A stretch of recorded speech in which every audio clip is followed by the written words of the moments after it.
The basic role of each prop in the front row of a scrummage is to provide strong and powerful support for the hooker to enable him to concentrate on making a clean strike for the ball.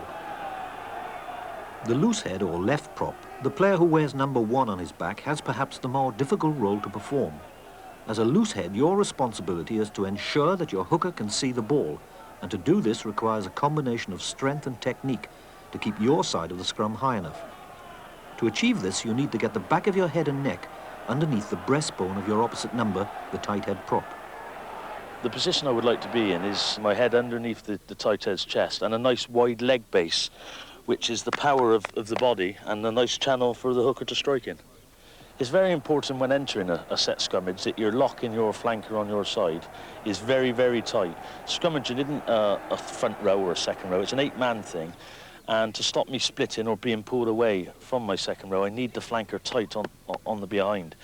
The second row job is very important as well. As you hit a scrummage, there's a tendency to move about.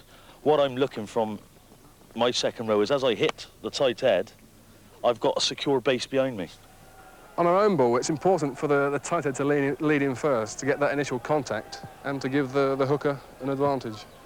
The initial position of a front row is obviously very important, to get down together and crouch so that you bang into the opposite number and you take one step and that's it. The front row crouch, eye up their opposite numbers, and the tight head takes the initiative by stepping forward with his right foot and making contact.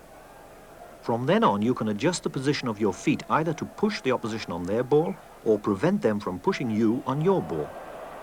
On our ball, I have my feet generally further back so that I can absorb any pressure put on me from their drive, whereas on their ball, I bring my feet further forward so that I can disrupt them. Disrupting an opponent is usually achieved by a change in the height of the scrummage or the angle of the force applied, or a combination of the two.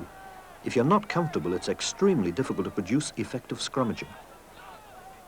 This one-to-one practice with the props and hookers in white is an exercise designed primarily for endurance, but it also gives you the opportunity to scrummage against players of different shapes and sizes, situations you will have to face with each new opposition front row you encounter. It's a helpful way to shortcut the necessary experience of playing many matches. But remember, scrummaging is always a collective skill. It's important for a tight head not to go down without the second row and flankers fully bound in. They must be obviously behind him tight so that when you hit, you're hitting as an 8. In order to achieve a dominant situation where you are imposing your will on the opposition, you must not only go down as an 8, but you must be tight with each other. That means your binding must be firm and secure. As a loose head prop, I bind onto my hooker with my right arm. He binds over the top with his left. My left hand is then free to bind onto the opposition tight head. I am heading for his chest with my back of my neck to keep the set scrummage high so he can have a clean look at the ball to strike. As a tight head, I allow the loose head prop to bind on the hooker first on our putting.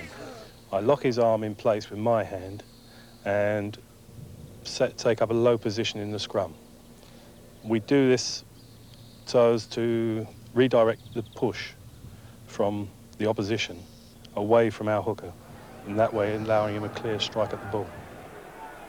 It's interesting that both props are quite clear that it should be the loose head who binds onto the hooker first on your own put-in, followed by the tight head.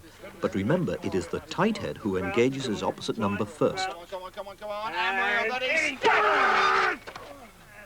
When your opponents have the put-in, the tight head prop is very much the aggressor, trying to make life awkward for his opposite number, the loose head prop, so that the opposition hooker has much more difficulty in winning his own ball.